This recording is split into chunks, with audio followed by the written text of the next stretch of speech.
These long dog days of summer, I mean, we just made it through a heat wave. Mama was parched through this heat wave. I was hitting up Dunkin' every single day, and I will continue to probably for the rest of my days, but especially this summer.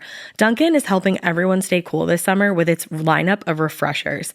These drinks are packed with bold, fruity flavors and served ice cold. It's amazing. Dunkin' refreshers are the perfect afternoon pick-me-up. I like to start my morning with them personally, and then sometimes I go back for a second one because I'm just feeling crazy. They come in a variety of delicious flavors, including fan favorites mango pineapple and strawberry dragon fruit. And then for a limited time, there's black cherry and there's pink pineapple. I'm going to tell you something right now, and it's a bold claim, let me tell you, but I stand behind it. Pink pineapple will change your life. It is so good. It has me feeling like I'm sitting in a pool, resort side, just living, honey. It's so yummy. Try your favorite flavor with green tea, sparkling water, lemonade, or Dunkin's all-new limeade. I haven't tried the limeade yet, but I'm going to. Usually I get my drinks made with green tea and occasionally lemonade, but I do really like the green tea. Or if you don't want to build your own, try one of Dunkin's curated refreshers like the Cherry Lime Ricky or the Ultimate Pink Daydream. The Cherry Lime Ricky, scrumptious. I could drink like 3 of these a day. They're so freaking yummy. Head to Dunkin' today and find your favorite refresher. Dunkin' refreshers contain less than 1% fruit juice. Limited time offer. Every good detective needs a partner to support them on important cases. Think of a State Farm agent like your sidekick, there to help you along the way in your search for coverage. State Farm can help you choose the coverage you need, whether it's for your home, car, boat, or even RV.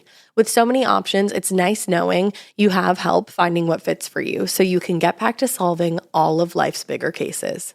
Go to statefarm.com or use the award-winning app to connect with a local agent and get a quote. Like a good neighbor, State Farm is there. This episode is brought to you by SoFi, the all-in-one finance app to bank, borrow, and invest. Say goodbye to account fees and give your bank balance a glow-up with a SoFi high-yield savings account. Get over 8 times the national average savings rate and an epic welcome bonus when you sign up with eligible direct deposit. Sign up at SoFi.com/SXM. SoFi checking and savings offer through SoFi Bank N.A. member FDIC. Terms apply. Hey, weirdos. I'm Elena. And I'm Ash. And this is MORBID. To the O to the RM. Wait, hold on.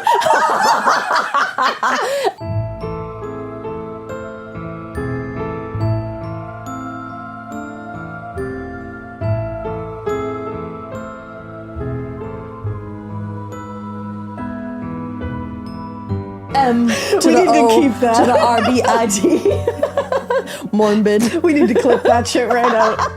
Hold that up. To the O. To the R. It's like, whoa, we had another M. They said morbid. Morbid. It's morbid. I was thinking D to the E to the LICIOUS, and that's my inspiration. So I was like M to the O to the R to the B to the I to the D. Oh my God, spelling morbid. Sometimes you're just a crazy bitch. Sometimes you are. Sometimes you're just an illiterate bitch. And this is one of those times. You know, I don't really know what happened, okay? You know, it kind of fits with this wild tale that I'm about to tell. Does it? Just the kookiness of it all. The misspelling of it all? The misspelling of it all, you know. So this is... Take those the fuck off.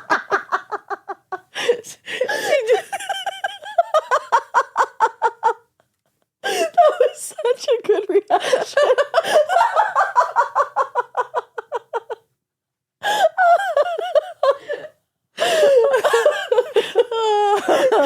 I've had like a sunglasses headband all day. Do you guys ever just like do that?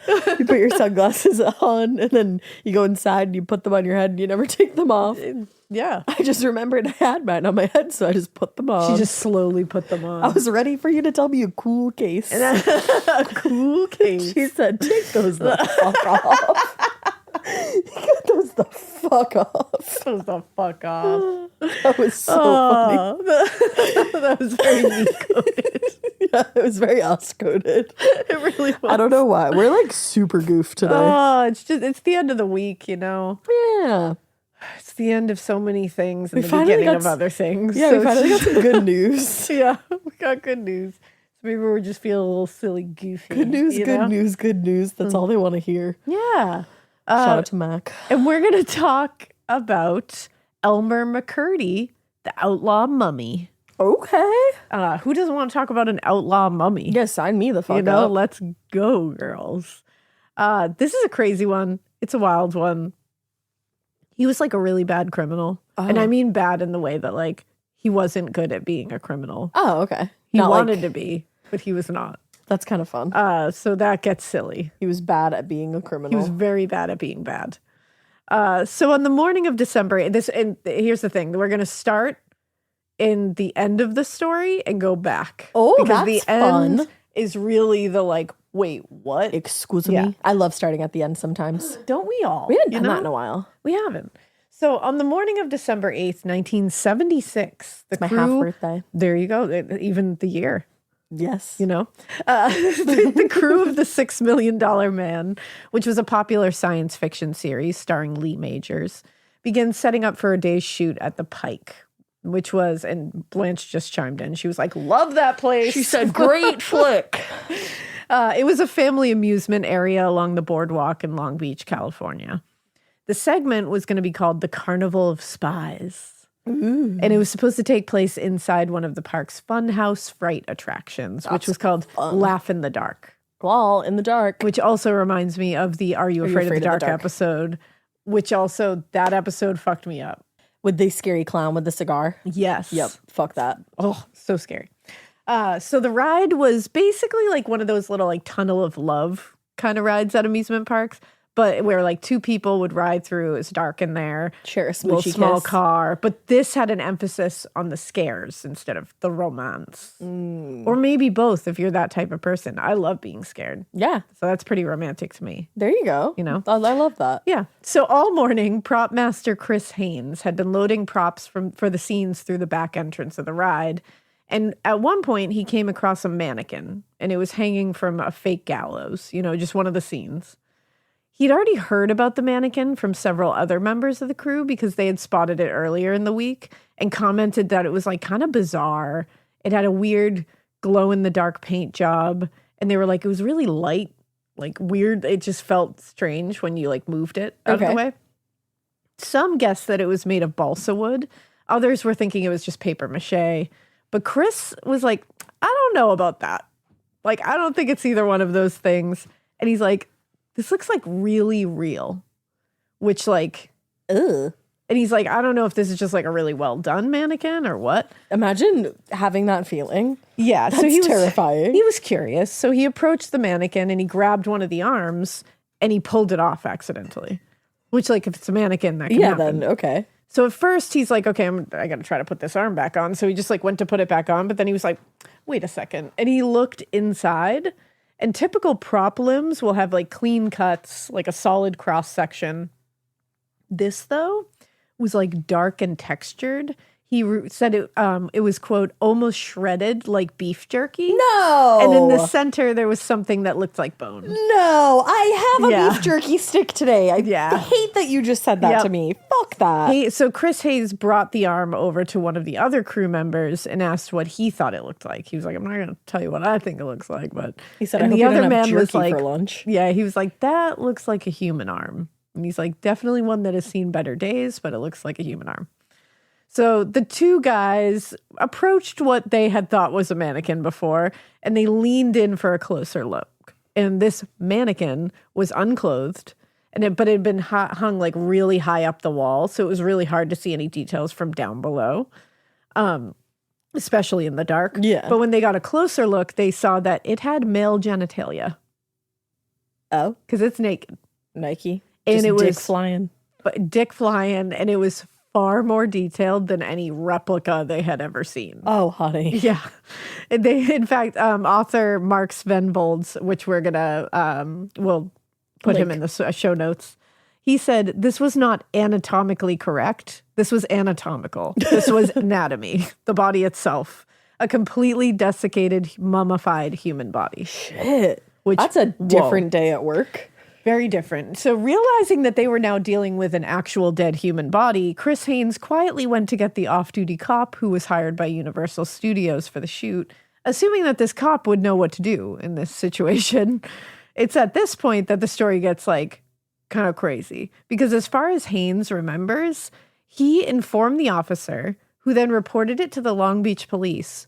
But rather than take the situation seriously at all, Chris Haynes remembers that the officers used the situation as an opportunity for a prank. What? They reported the situation to the paramedics as, quote, I'm not ready. a case of severe dehydration. Which is like really fucked up. What the fuck? Which, like, can you imagine? No. Like, your job is to do something about this. Like, And you're that's like, literally your job. Let's have a law. And you're like, this is hilarious that this actual human being has been hung inside of a haunt attraction damn. for who knows how long. He's mummified. Let's make this an opportunity to have ourselves a little belly laugh. People are insane. People have always been lawless. Just always. That is lawless. Like, that's literally lawless. Damn. I mean, he is dehydrated. But so here's the thing. So there's a lot of there's a little urban legendy feels about this part of it, because none of the officers who worked the case remember that prank occurring. Well, yeah, of course they don't. But again, They're not I don't gonna be know like, if yeah, they would we be did like, that. yeah, that was pretty funny. But whether they did it or not, there was a 12-hour gap in time between when he reported the body and the body being removed to the coroner's office. Damn. That's a long time. Yeah. So given that the body was obviously not that of a, recently dead person, no one was really in a hurry to disrupt the filming process for the shoot that day. And they didn't want to disrupt the daily operations at the Pike or other boardwalk businesses. In fact, when the news did finally break in the papers the next day, even the investigators working the case were pretty happy to just minimize the whole thing. Hell? One investigator told reporters, the owners of the funhouse thought it was just a dummy. I can't myself. Too much like Vincent Price. Now, after being removed from the funhouse, this body was delivered to the office of the medical examiner, Dr. Thomas Noguchi. As LA chief medical examiner at the time, he had been in that position since the early 1960s. And Dr. Noguchi had conducted autopsies on some of the most iconic celebrities, really, in American history. This includes Marilyn Monroe. Oh, I was going to say that name does sound familiar. Yeah. Janis Joplin. Oh, wow. Sharon Tate. Oh. Yeah. It earned him a really yucky nickname, I would say. The Coroner to the Stars. Okay. I don't know about that. Can we just have a little decorum? Actually, I know about that. I don't like it. I know about it, and I don't want to know about it. I wouldn't want to be called that. No. And also, I don't know. It's just, I don't like it. I don't like it. He's just the chief medical examiner. Can we just call him that? We don't need to do that to death industry employees. Be like the coroner to the stars. Yeah, that's wild. Just let him be the coroner. That's man. wild. Yeah, it's not good. Obviously, this body was likely not a celebrity, but I will say Dr. Noguchi took the same amount of care with him as he would with any of his high-profile Cases. According to the information they'd received from investigating officers, the body on the autopsy table had been found by the funhouse operators many years earlier in a defunct wax museum. Oh. This wax museum had wrapped it in brown gauze and advertised it as, quote, the 5,000-year-old man. That's something. Yeah. So the medical examiner quickly was like, yeah, he's not 5,000 years old, everybody, don't worry. And they said the corpse shows signs of postmortem medical examination and has been embalmed. So Dr. Choi, another doctor on the case, wrote in his autopsy report, the body is completely mummified. The nose and facial features appear to be Caucasian. When he was alive, they thought he would be roughly 5 feet 8 inches tall, maybe 150 pounds. And Dr. Choi knew that determining the cause of death would help him kind of narrow down the potential timeline of when this man died.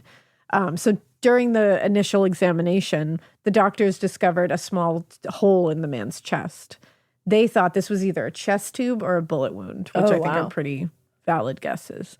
But when they x-rayed the body, the resulting image was completely white. So this would indicate that the body had been packed with radio-opaque material, making it impossible to tell anything from x-rays. When they opened the chest cavity, Dr. Choi discovered the source of the material. After the man was dead, whoever embalmed him had packed the body with arsenic to prevent further decay.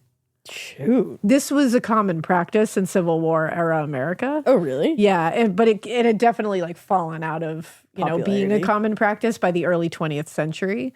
But that was another thing that helped them date this, because this put this man's death somewhere between the last half of the 19th century and the first few decades of the 20th. Damn. I mean, so we're starting to narrow it.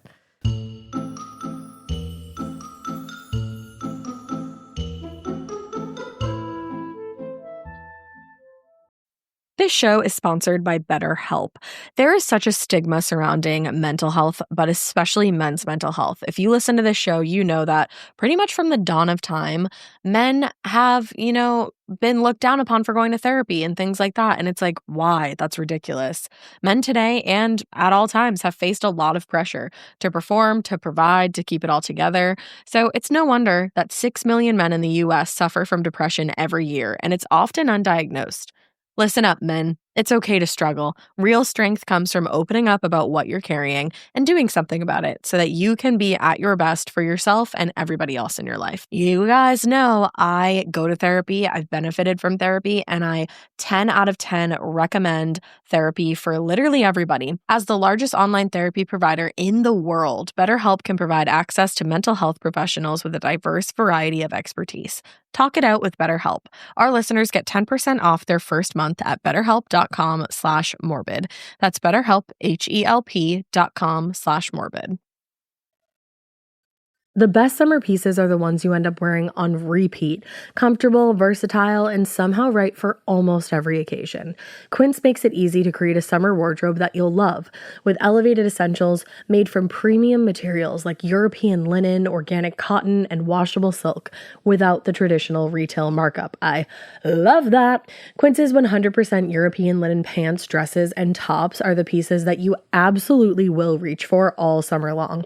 I absolutely love their linen. I have so many pairs of their linen pants, which you can dress up or you can dress down in the summer. Like, say you're going to a nice dinner, you can pair it with like a silk shirt, a really cute necklace, some good, makeup and an updo. Or if you're just looking for a more casual look, you can do the linen pants with like a loose button-up shirt and you still look really chic, kind of like, I don't know, Diane Keaton vibes, I kind of think. Also, it's not just apparel.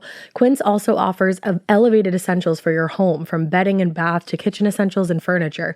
They have it all, honey. I am a big lover of Quince, and I really do think you will be too. Make your summer wardrobe feel easier. Go to quince.com/morbid for free shipping on your order and 365-day returns. Now available in Canada too. That's QUINCE.com/morbid for free shipping and 365-day returns. Quince.com/morbid. Chilling crime cases are mysterious, but finding coverage shouldn't be. With the State Farm Personal Price Plan, you have options and can personalize your plan to help create an affordable price so you can get back to cracking all of life's bigger cases. Talk to a State Farm agent today to learn how you can choose to bundle and save with the Personal Price Plan. Like a good neighbor, State Farm is there. Head to statefarm.com to get a quote. Prices are based on rating plans that vary by state. Coverage options are selected by the customer. Availability, amount of discounts and savings, and eligibility vary by state. You know that moment at night when you're locking up, turning off the lights, and you just want to feel completely safe before heading to bed? Well, that's what Simply Safe gives me. I've been using Simply Safe for a long time now, and it has honestly changed how I think about home security. I love everything Simply Safe has to offer. They have alarms that you can put outside that are like super duper loud. The cameras are incredible. I check mine constantly. And you know all about my panic button that I have in my bedroom. If you don't know, now you know. I have a panic button in my bedroom. So I go off to sweet, sweet lullaby land every night knowing that if any mofo tries to get in my house, I can just click that button and scare the poop out of them and the cops will come help me. Most security systems only take action after someone breaks in. That is too late. Simply Safe's new Active Guard outdoor protection helps stop break-ins before they even happen, though. AI-powered cameras and live monitoring agents detect suspicious activity around your property. If some creepo is lurking around, agents can talk to them in real time, say, "Hey, what are you doing?" They can even turn on spotlights and then call the police, proactively deterring a crime before it even starts. Visit simplysafe.com/morbid to claim 50% off a new system with a professional monitoring plan and get your first month free. That's simplysafe.com/morbid. There's no safe like Simply Safe.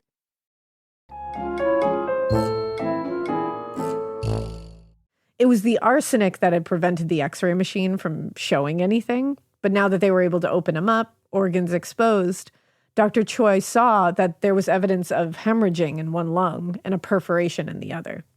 This was indicating probably that he was shot in the chest. Oh, wow. Also, since there didn't appear to be an exit wound anywhere, they were thinking, we're going to find this bullet in the body. Yeah. So they traced the path of the perforation from the entrance wound in the chest through the lungs, then through the liver, and Dr. Choi found it lodged in the man's hip bone. Oof. Yeah, it like ricocheted. Yeah. The bullet fragment lodged in this hip bone was it was like an antique slug, basically. And apparently it was known as a gas check. It was this kind of like a slug was mostly phased out in the early 20th century. But gas check ammunition was a non-jacketed bullet that loaded from a high-pressure rifle or Magnum revolver cartridge. Okay. According to the LAPD ballistics expert, Lee Crewman, the bullet was fired from a .32-30 caliber rifle, which he said was probably manufactured starting in 1905. Okay. That meant that however this man had died, it happened sometime between 1905 and probably the start of the World War II, which was 1939, because that's when that kind of bullet was phased out. Okay. This is so interesting to me. It is. How they're dating this. Yeah. Because it's they're looking at like the packing material. Okay, this started in this time and it phased out here. So now we've narrowed it a little. This is real investigative work. Yeah. Now we find the bullet that was created in this time. It phased out here. We've narrowed it a little more. Yeah. It's like, this is so cool. It is fascinating. So they've, again, significantly narrowed down the window of time when the death occurred. Dr. Choi was inching closer to finding the precise time now. And it was the next step in the autopsy that proved most surprising and probably the more illuminating of anything. When Dr. Choi removed the jaw, mandible, and teeth for analysis by a dental expert, he discovered deep in the back of the mouth a corroded copper penny dated 1924. What? And several ticket stubs. What? One with an address for the Pike amusement park where the body was discovered, and another for Louis Sonny's Museum of Crime, 524 Main Street, Los Angeles. Okay. Throughout the 1920s and 30s, it was not uncommon for sideshows and boardwalk businesses, other amusement park kind of things, to display the mummified bodies of supposed Wild West outlaws and other criminals. What? Yeah. They would just be like, come look at the mummy of this crazy outlaw from the Wild West. That's cool and strange and so interesting. We've always been an interesting species, I can say that. Based on the tickets found in this mummy's mouth, it appeared like that prior to his life in the Laugh in the Dark ride, he was probably part of one of these outlaw mummy shows. Yeah. So the next day, a statement from the ME's office appeared in the newspapers around the country, giving the cause of death, obviously shot in the chest, and requesting the public's help tracking down Louis Sonny or one of the relatives who might know the origin of the body. Mm-hmm. The story moved super fast, and within a day, the ME's office received a call from Dave Friedman, the president of Entertainment Ventures, which was the parent company of Louis Sonny's Museum of Crime. Oh, okay. So he exclaimed immediately when he talked to the ME's office, "It's old Elmer."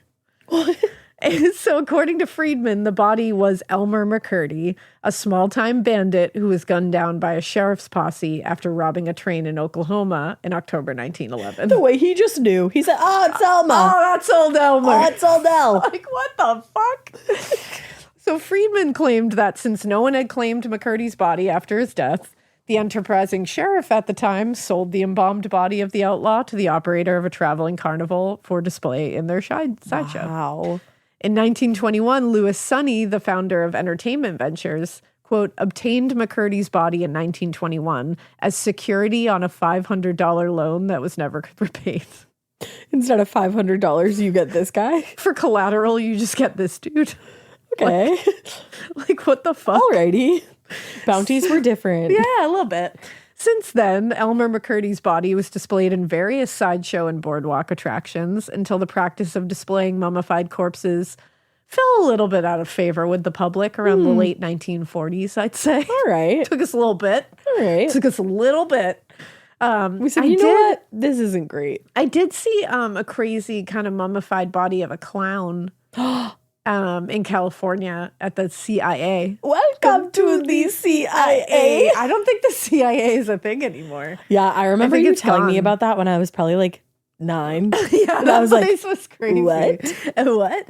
It had all this like cool shit. I'm sure people in California probably know what this place was or is. Wizard of Oz and Pink Floyd, that whole deal. It played like it was just like chaos in there. Like it was just a bunch of cool and random shit, like a lot of oddities and shit. Yeah. And I loved it. Yeah. And it was playing The Wizard of Oz on all the TVs and playing Dark Side of the Moon, but like backwards to go with it. And the vibe was just right in there. But in a glass case was the supposed mummified body of a clown. And he wanted to be like buried in his clown makeup and shit. It was the most unsettling thing I've ever seen. I'd bet. But it's like when it fell out of favor in the 1940s. I'm like, I saw one in like 2005. Like, so actually, I'm like, I don't know. Asterisk. I saw one in the mid early aughts. I mean, I suppose if that's what you want. Yeah, if that's what you want, then go for it, man. Yeah, yeah. It's up to you. Some It's your people thing. just It's your want that. shit, you know? Go crazy. So, according to Friedman, after being taken out of the show, McCurdy's body was moved to a storage facility in Los Angeles. That's sad. It remained in storage until Dan Sonny, Lewis's son, inherited the company in 1968 and sold his Elmer McCurdy's body to the Hollywood Wax Museum. Whoa. Who in turn sold it to the New Pike Amusement Company, where it was on display until it was discovered by the film crew while shooting an episode of The $6 Million Man. The way this mummy is just traveling. He's been everywhere. In the days after that, Dr. Noguchi and his assistant at the medical examiner's office conducted further analysis of the body to confirm or rule out whether this was in fact Elmer McCurdy. Since there was no DNA testing available at that time, the doctor took measurements of the bones and had a sketch artist recreate a rendering of what this man would have looked like while alive.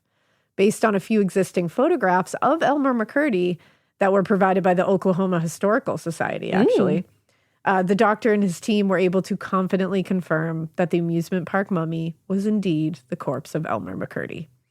Now, in a press conference held to announce this in April 1977, Dr. Noguchi stated that once the appropriate paperwork had been filed, the body would be released to the Oklahoma Historical Society and shipped to Guthrie, Oklahoma for burial. Okay. The Historical Society spokesperson Fred Olds told reporters, Elmer will finally be buried at an old territorial cemetery with robbers and outlaws. He was sidetracked for a long time, but we feel like he's part of our history. Oh. So he's just buried among his brethren. You know, like, a lot of guys, outlaws. Took me a minute to get here. I also think it's kind of badass that there's just like an outlaw cemetery in Oklahoma. I'm like, where's that? I'd like to see it. That'd be fun. The identification of the New Pike mummy, that's what it was being called, seemingly brought this mystery to a close. But it did nothing to answer a lot of the new questions in the minds of people who have read this story. Who the fuck was Elmer McCurdy? Yeah, tell me everything. How did he meet this kind of end? Fate. Like, how did he end up here? So, Elmer McCurdy was born January 1st, 1880 in Washington, Maine. Cappy. He's a Cappy, and he was born to an unwed mother, Sadie McCurdy, which, of course, in 1880, an unwed mother. How dare she? Oh, my goodness. According to author Mark Svenvold, the identity of McCurdy's father, he never got to know that. That's sad. But it was possibly Sadie's cousin, Charles Davis. Yucca. So to protect Elmer from the embarrassment of having been born out of wedlock and potentially to his mom's cousin, Sadie's brother George and his wife Helen adopted the boy at an early age and raised him. In 1890, when Elmer was 10 years old, George unfortunately died of tuberculosis. Not so nice. So Helen and Sadie moved to Bangor, Maine to live with their older brother, Charles. It was at this time that Sadie started taking a more active role in caring for Elmer. And not long after, the two women revealed to him that Sadie was actually his mother. Ooh. It's kind of like Ted Bundy. Ted Bundy. It's very Ted Bundy. Yeah.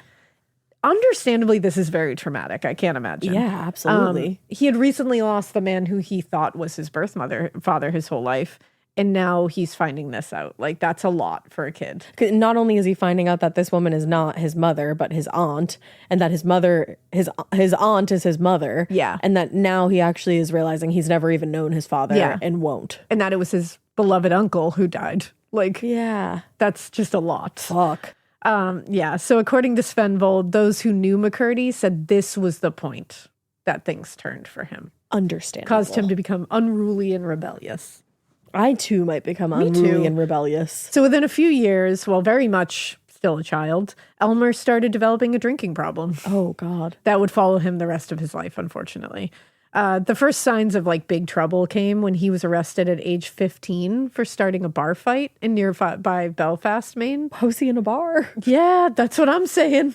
Why was he in a bar? Why was he in a bar? So after this incident, Sadie and Helen decided Elmer needed a stronger masculine influence in his life, and he was sent to live with his grandfather, Hardin McCurdy.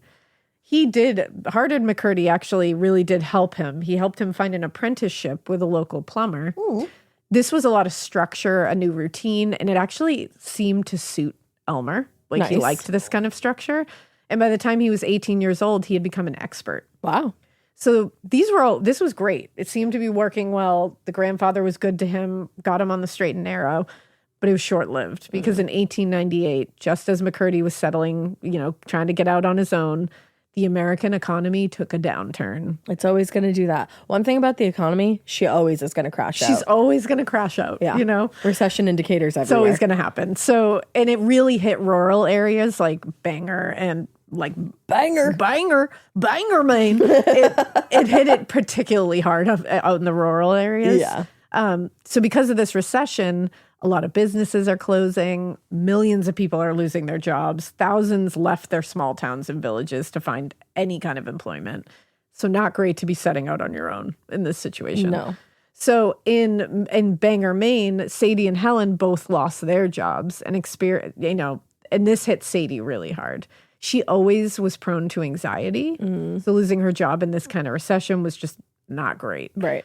She developed an ulcer that she really struggled to keep under control. Yikes. And in 1900, she ended up dying when it unexpectedly ruptured. Oh. Yeah. And a few months later, Hardin McCurdy died of Bright's disease, it's like an outdated, basically generic term for inflamed kidneys. Oh. Essentially. Wow.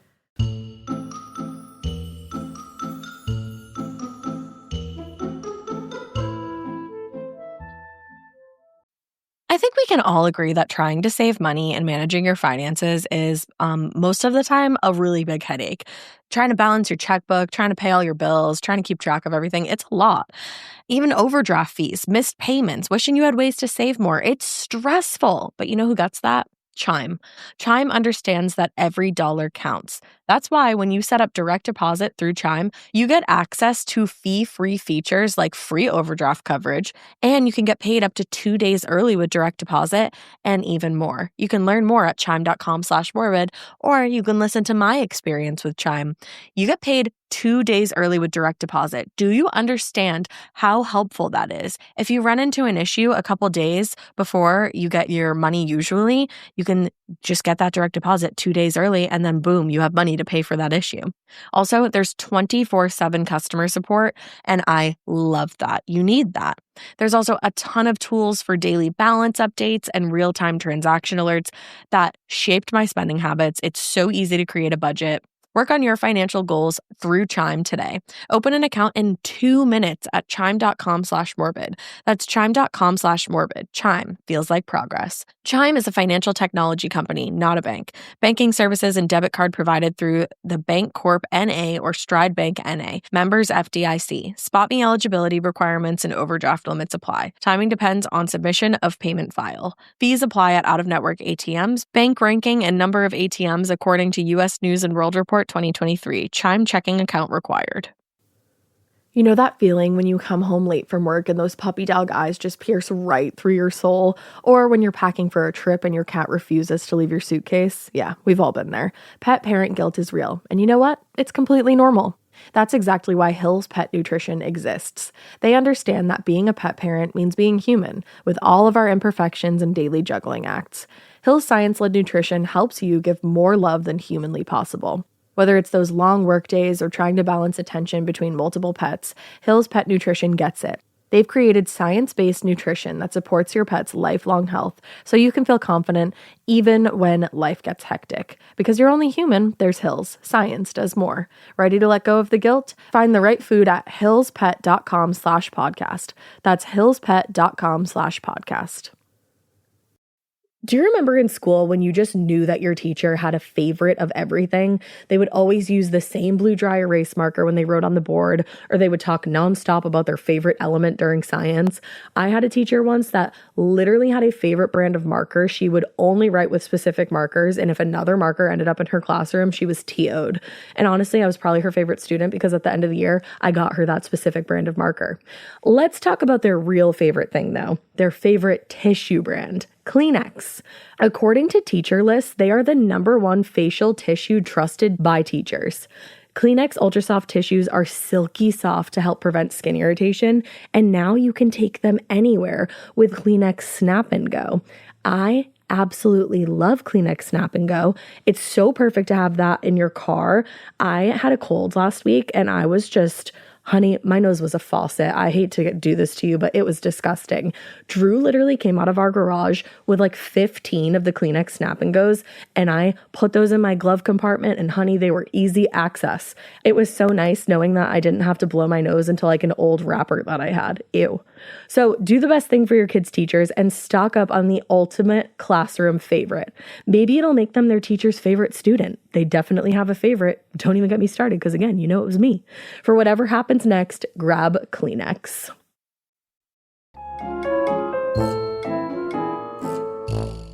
In the span of 10 years, Elmer McCurdy lost who he thought was his father, his birth mother, and his grandfather. That's a lot of loss. All of whom had played a very important part in his life up until this point. Like they were all like positive things in his life. Yeah. And to make matters worse, after working hard to learn a trade and become an expert plumber, the recession had completely fucked that up. Like he couldn't get any job. These definitely left him like bitter, frustrated, and he turned to drinking even more.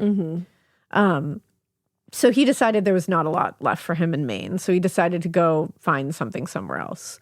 And after leaving Maine, he kind of drifted around the East Coast states for a few years, hopping train cars from town to town, trying to find work. Occasionally he could find like temp work as a plumber or a handyman, but inevitably his drinking would get the better of him and he would end up just getting himself fired. Yeah.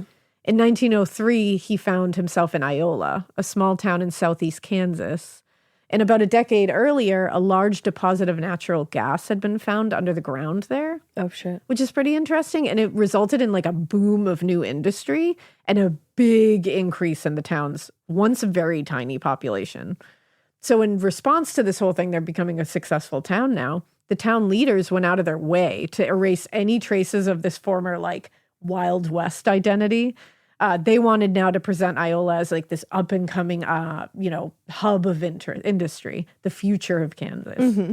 So within a few years of discovering the resources under the land in Iola, they had transformed this place. I mean, they paved the roads, invested in a telephone system, built accommodations and attractions, an opera house, a local branch of the YMCA. It was the fucking happening town. It's a fun place to Iola. They had a lot to offer someone like Elmer McCurdy, who's looking to start over. And someone who is a skilled tradesman. It's not like he's walking in there not knowing how to do anything. So he was psyched about this. And honestly, the town was excited to have him, which is interesting. They basically said it. He arrived in town that year, and in an announcement of several newly arrived citizens. That's so fun. The local paper described Elmer as, quote, an industrious young man who had gained access to the better society circles of Iola, who classed among his friends many of the well-known people of the town. That's fun. Wait, as a society, why do we not announce newcomers in a paper? That's what I'm saying. Do you remember being in school and they were like, oh, we have a new kid, and you were like, I'm gonna find them and befriend them immediately. Yes, I would do 100%. that with the newcomers in town. Yeah. I'd be like, I will sit with them at lunch. Like, let's be friends, newcomers. Come Why not? on, And let's it gets start people that. excited to be like, oh, look at me. I'm industrious. Welcome to me to your town. I'm new in town. I'm new in town. You Loves get to it. John Mulaney it. That would be so fun. Yeah. I love it. I think we it's- should write to our town. I think it's adorable. Unfortunately, this didn't last very long because Womp womp. because Elmer struggles to 'Cause keep he'd be things drinking. good for himself. He's a self-sabotager. It happens to the best of us. Didn't take long for him to squander the opportunities presented to him by the people of Iola. Not long after he came into town, he did find work as a plumber, but within a couple months, his alcoholism reared its ugly head and started causing trouble. According to McCurdy's former employer, William Root, after a long night of drinking at a local saloon, Elmer claimed that he had killed a man during a bar fight in another state. And rumors started swirling. He did confront him about this and was like, dude, You kill someone? did you like kill someone? Because like you can't work for me. And he was like, no, I didn't. I was just like boasting. I was just making shooting the something shit. up. But he had to let him go. I was 'cause the just rumors were boasting too about much. murder. Yeah, That's you all. know. But like what? that's bad too. Elmer, babe. So McCurdy left Kansas in 1905 and hopped a freight car, eventually winding up in Webb City, Missouri. Missouri. Webb City was also experiencing a boom in industry and population thanks to the discovery of the world's largest zinc deposit located underneath the town. Elmer got a job with the Davy Mine Company. At a time when safety standards were lax, if not completely absent, like just totally gone, there were a few dangerous jobs around, but none quite as dangerous as being a fucking miner. Could get the black lung pop. Yeah, you're gonna. One could make a decent enough living as a miner because, like, Yeah, because you should might be die paid for that. tomorrow. Yeah, it's a trade-off. The trade-offs They're not like, yeah, great. we'll pay you if you show up back from the if mine. you live through it. Right. Cave-ins were very common too. Oh, God. McCurdy was on a team of muckers, the men who would collect the loose and chipped pieces of zinc into a cart and haul them back up to the surface. The salary was about $2 a day. The work would have been very grueling, very backbreaking, and it would require him to shovel about 60 to 100 tons of ore into the cart by hand. Wow. To make matters worse, the conditions were not ideal. According to Svenvold, men were crushed by rockfall or blown to bits by overzealous applications of dynamite a lot. Whoa. Also, because hard hats had not been invented yet, head injuries were pretty common. Stop it. In order to try to stop these, the miners were pretty industrious themselves. They would wad up newspapers under their hats to like cushion the blow of falling. Smart. Essentially inventing hard hats, everybody. Yeah. So good on them. But there were also other unexpected effects. There was like endless amounts of zinc dust that was hanging in the air all the time from the drilling and blasting. When breathed in for extended periods of time, zinc caused silicosis, or miner's consumption. It's a scarring of the lung tissue that would eventually lead to death. Ooh, that's horrible. Yeah, and after less than 2 years in the mines, Elmer McCurdy had developed a terrible cough. He was short of breath a lot. He constantly struggled with lung irritations. They were pretty debilitating, and it would stop him from doing his job eventually, so that really wasn't his fault. Yeah, no, not at all. So he couldn't earn a living in the mines anymore. And he was having trouble. He went right back to like alcohol, but his savings were dwindling. So he joined the U.S. Army in November 1907. And he was assigned to Company E, 3rd Infantry, stationed at Fort Leavenworth in Kansas. So on his enlistment papers, his previous occupation was listed as miner, not plumber. And he had way more experience as a plumber, and he was much more skilled as a plumber. Maybe because of that, he was assigned to a program that trained soldiers in demolition. specifically with various forms of explosives. Fun. In addition to his training with explosives, he served as a machine gun detachment person and generally flew under the radar. I don't know what they're called. Artilleryman. Yeah, sure. And flew under the radar pretty much for 3 years. And in the spring of 1910, he was given an honorable discharge after his initial term, and he chose not to renew his contract. And he was like, you know what? I have some other ways that I can make a living. Like, that was nice. Fun little thing I did for 3 years. So he left the military, and he was going to look for a new job, but there was still that whole recession thing. So competition was pretty stiff still. After about 2 weeks of unemployment, he sent a telegram to his army buddy, Walter, I think it's Chopellery. Fun. Chopellery. And he asked him to get a few days of leave to help him with a job. Okay. So Walter managed to get a week-long pass from the base and joined McCurdy in St. Joseph, Kansas. On the night of November 19th, 1910, Elmer McCurdy and Walter were walking down the main street in St. Joseph, Kansas, when they were stopped by 3 special officers for Burlington train line. At the time, it was pretty common practice in many towns for officers to stop unfamiliar men who they suspected of being like drifters or some nefarious kind of, suspects of something. Mm-hmm. So they stopped them and they questioned them, and then the officers noticed the large, heavy bag that Elmer was carrying. The officers insisted he open it, and they looked in and found that the bag contained a force screw, a door jimmy, assorted drills and hacksaws, chisels, a nitroglycerine funnel, gunpowder, and a gunpowder funnel. Just your typical, what's in my bag? Yeah, what's in my bag? Get ready with me. These were all tools that were commonly used by burglars and bank robbers at the time. Yeah. So Elmer and Walter couldn't super explain why they were carrying such hefty quantities of burglar tools. I just love screwdrivers. But they were like, nefarious, we are not.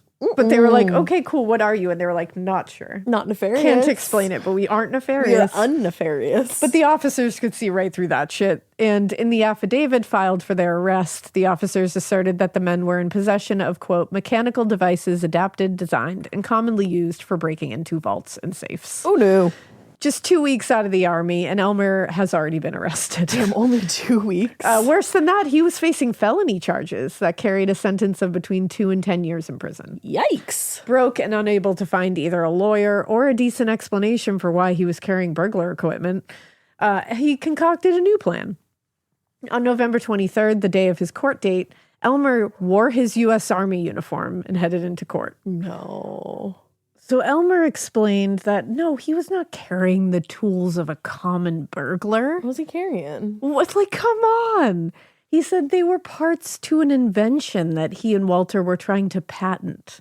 A machine gun tripod that allowed the user to fire the gun with his foot. Innovative.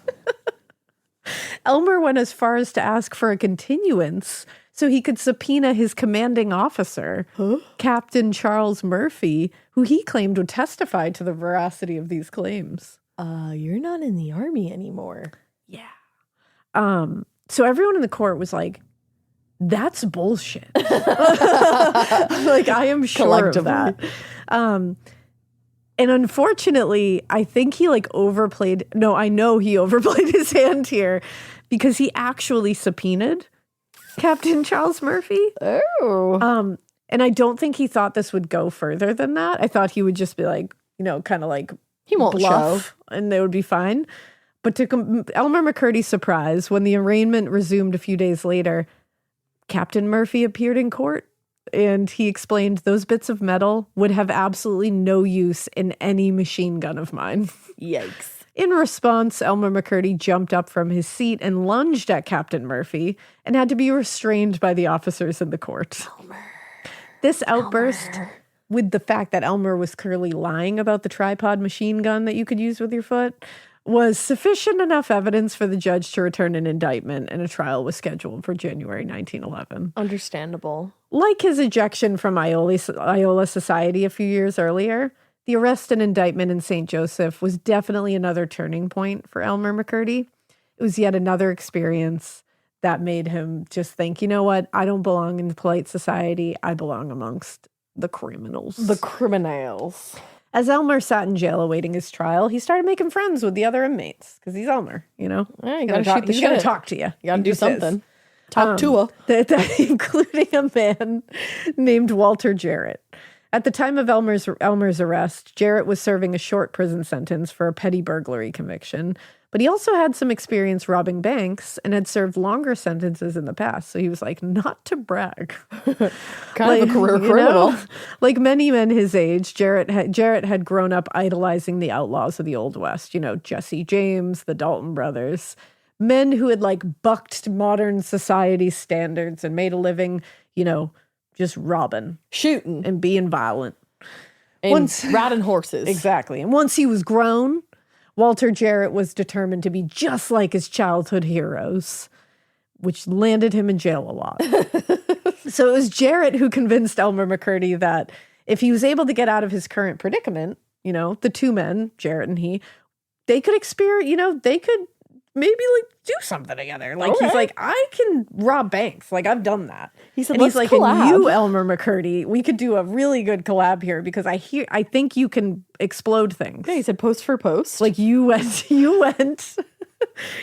the army and you learned how to blow stuff up. That's pretty good for a bank robbery. Yeah. So they were like, let's do this. First, Elmer he was like, you know, at first deal with the charges against you and then we'll talk. We'll go from there.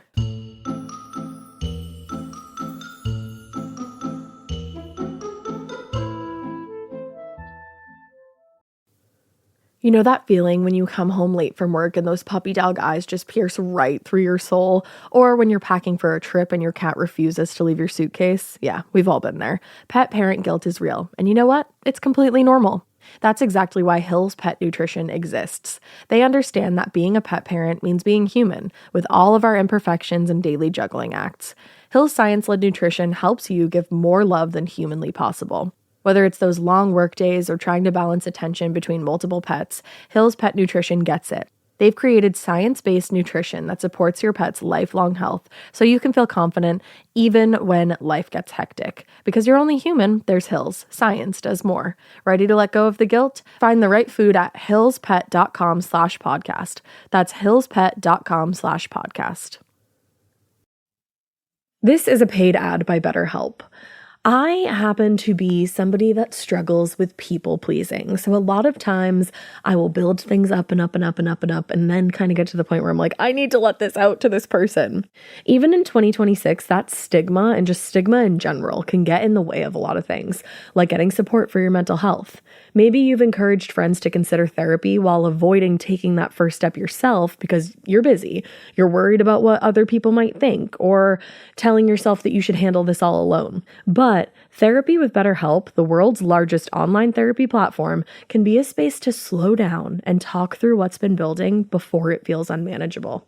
Just take a short questionnaire to identify your needs and preferences, and BetterHelp will handle the initial therapist matching work for you.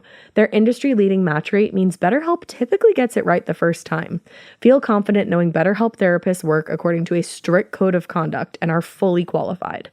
Don't let hesitation hold you back. Find support with BetterHelp.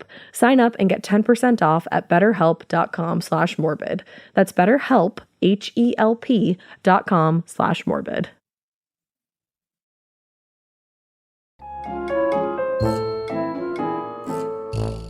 So on January 30th, 1911, Elmer McCurdy's case went before a jury in what everyone assumed was going to be a pretty fucking short trial.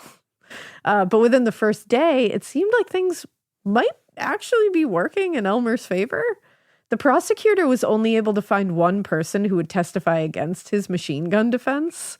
But when that witness was shown the tools McCurdy was arrested with, he couldn't identify them as being the tools of a burglar or a bank robber either. All right.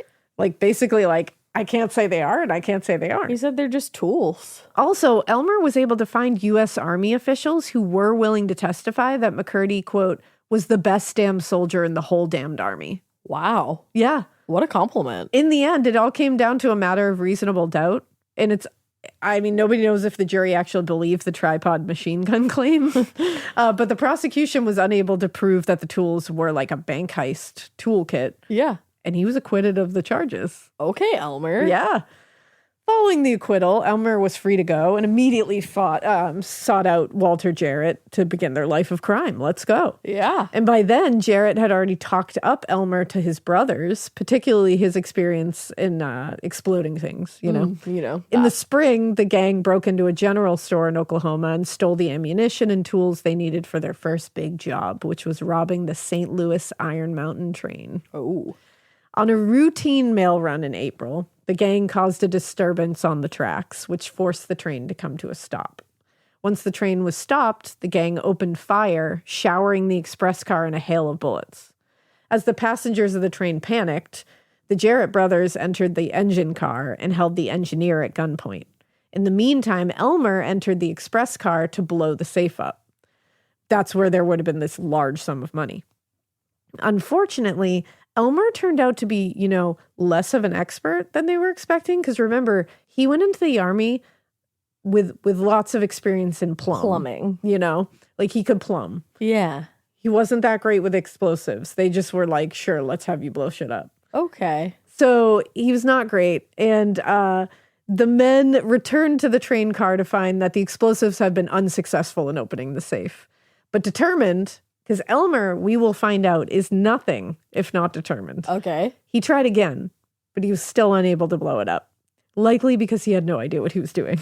Yes. For more than 2 hours, the train sat motionless on the track as the inept robbers repeatedly tried and failed to blow the safe open. 2 hours? Meanwhile, the passengers are sitting there.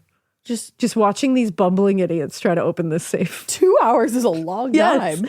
Finally, after an unreasonable long period of time, Elmer was able to get the door to the safe open. I think I could have done it faster. Exactly. But by that time, he'd blown an enormous hole in the side of one of the train cars. What? And destroyed the interior of another. And then when they entered the car to grab the $4,000 in silver coins that was awaiting them inside the safe. Was that blown up too? They discovered that the explosives had been so hot that it fused all the coins into a single shiny mass of silver. And that single shiny blob of silver was stuck to the inside of the walls and floor of the safe. It's a real bang up job. The men tried desperately to pry this loose. And then they saw the lights of an approaching car, so they just had to run. And they just stole some of the passengers' watches on the way out. I love that they were like, well, we gotta do something. Give me your watch. I need something. I would honestly be like, Okay. You need it more than I do. go. I'd be like, you know what? Like, do you want my earrings too? I'd be like, you tried your best. Wow. Wow. So, if at first you do not succeed, try for 2 again. hours. So following that robbery, if you could call it that, Elmer McCurdy and Walter Jarrett were immediately identified as the suspects, and a $1,000 reward was offered for the capture of either of them. Shit. All the mistakes were laid at their feet. And like they were like there, and honestly, it was laid mostly at their supposed explosives expert. And the gang made no secret that they were pissed. Not long after the failed heist, a knife fight broke out between McCurdy and Jarrett. Elmer got a deep cut on his arm, and Walter's face was slashed. The resentment ended up ruining the relationship between the gang and McCurdy, and they went their separate ways. After just a few months, though, Jarrett's gang was all rounded up and prosecuted for their crimes, and Elmer was remaining at large because they cut him loose. On the run. Yeah. As a criminal now on the run, Elmer passed himself off as several different aliases like Charles Davis, Frank Curtis, and that's the one he used in September 1911. No longer in the company of hardened bandits, he was definitely still determined to make his name as an outlaw. He wasn't ready to quit, And by late September, he'd hooked up with a new criminal outfit and formulated a new plan to get rich. Let's go. On the night of October 6, 1911, McCurdy and his new gang stopped Katy train number 29 near Okeska, a small town in northeast Oklahoma. The gang had heard a rumor that the train was carrying $400,000, and it was supposed to be delivered to Osage Reservation in exchange for oil, and they set their sights on that money. It's a lot of money. Now, determined to make up for the last failure, Elmer volunteered to take point. He was like, I want to make up for this. Yeah. And after stopping the train on the tracks, Elmer set about decoupling the engine and the express cars from the other cars so that he could ride the train further down the tracks and make off with the money. Okay. At first, things were going great. The train stopped. They were able to get the cars unhooked, moving again, no problem. But when the gang went to the express car to collect their loot, they discovered that Elmer had uncoupled the wrong car. And they'd left the car with the safe miles behind them. Oh, no. So instead of getting $400,000, the car they'd stolen only had about $45 inside. They were pretty pissed. Yeah. Deeply disappointed. He is a bad criminal. The gang split up and went their separate ways, but not before Elmer stole the conductor's watch and a bottle of whiskey.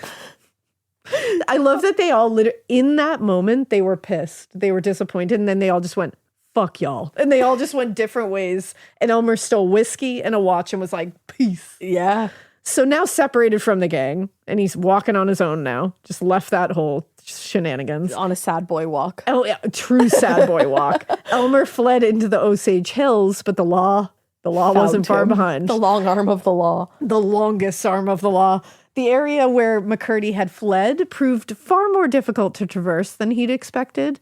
Not only was he completely unfamiliar with this region, but it was dense with thickets and ravines. And he was also drinking whiskey the whole time, so he was sloppy drunk. Or. Yeah. And he's wasted. He's not only moving slowly, but he's doing absolutely nothing to cover up his tracks as he goes because he's just lit. And he's probably not being quiet. Yeah. In fact, at one point, he completely dropped the whole empty whiskey bottle on the ground, which gave the bloodhounds that were following him an opportunity to renew their scent. Oh, no. In short time, the sheriff's posse caught up with Elmer at a farm along the Big Caney River, where he was hiding out in a barn. It was nighttime by them, and when they approached the barn, they found him sleeping in a large pile of hay. He just passed right out. I mean, yeah, you would after a bottle of whiskey. So they were worried about losing him in the darkness if they had just jumped on him. So they just waited there until daylight to make the arrest. And at about 7 a.m. the next morning. They're like, yeah, he's not going anywhere. Yeah, no. 3 deputies approached the barn door, making noise. So they woke him up from his sleep. And when Elmer looked through the hole, he saw them and he didn't hesitate. He just opened fire on them. Oh, fuck. Yeah.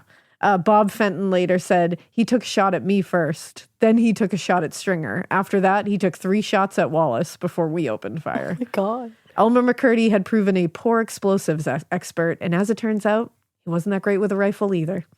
All 5 shots McCurdy took at the men standing less than 10 feet away from him missed. Elmer. The deputies retreated somewhat, and for about an hour, the group traded gunfire until finally one of the shots found its target, hitting Elmer in the chest. And it sent the bullet, obviously ricocheting into his hip, where it would later be discovered decades later by the Los Angeles County Medical Examiner. Yes. So the posse collected Elmer's body and brought it back to Pawhuska with them. That is a fun town right? name. I like Where it. they handed it over to the owner of Johnson's, the local funeral parlor.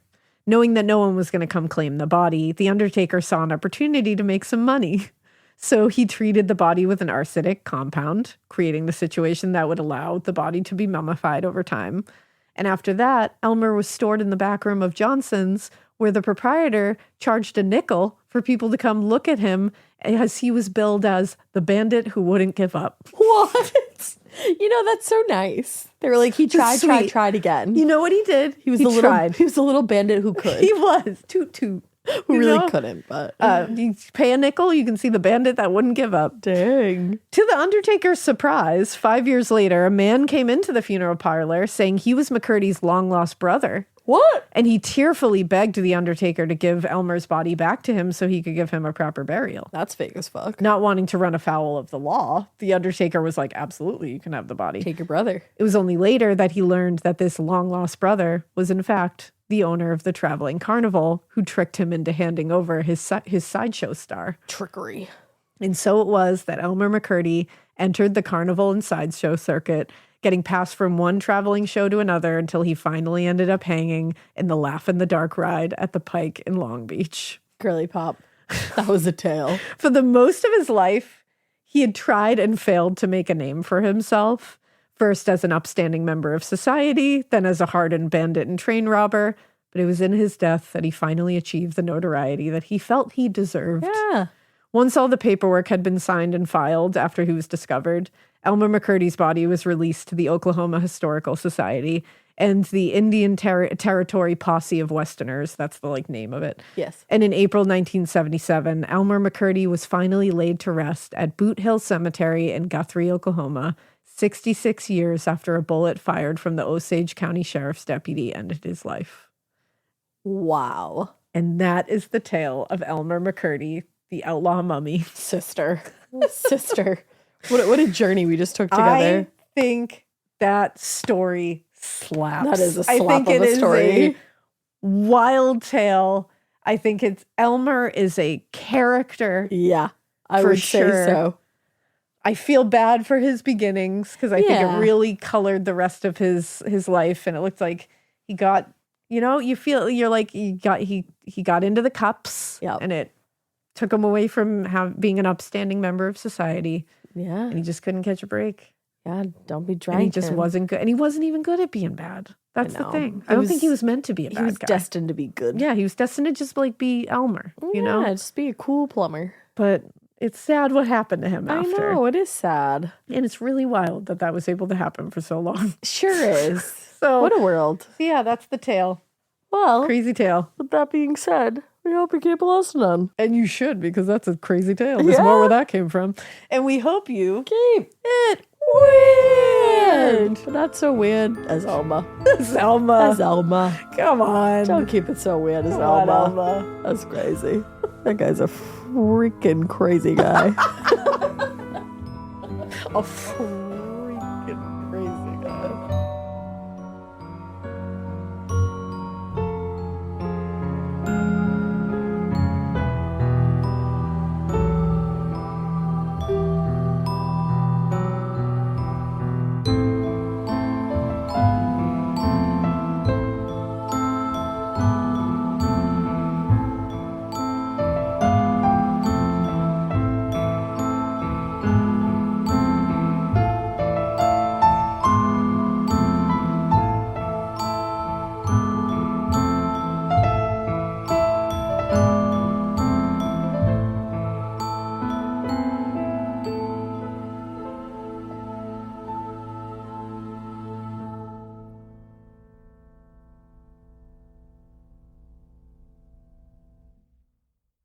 Struggling with bloat or indigestion? You're not alone. 2 out of 3 Americans suffer from poor gut health. I'm Tina Anderson, co-founder of Just Thrive Probiotic. As a mom of 3, when no probiotic solved my family's tummy troubles, I created my own. Just Thrive Probiotic is the only probiotic that arrives 100% alive in your gut, supporting 5-star digestion, immunity, and better sleep. We even have a formula for pets. Use code SIRIUS for 20% off at justthrivehealth.com/serious. Walmart shoppers, meet the debit card designed with you in mind. The Walmart Money Card offers up to $75 cash back on purchases at Walmart each year. Early direct deposit, overdraft protection, and so much more. When Walmart is your everyday store, you need a card to match. That's the Walmart Money Card. Open your account today. The Walmart Money Card is issued by Green Dot Bank, member FDIC. Fees, terms, and conditions apply. Visit walmartmoneycard.com to learn more.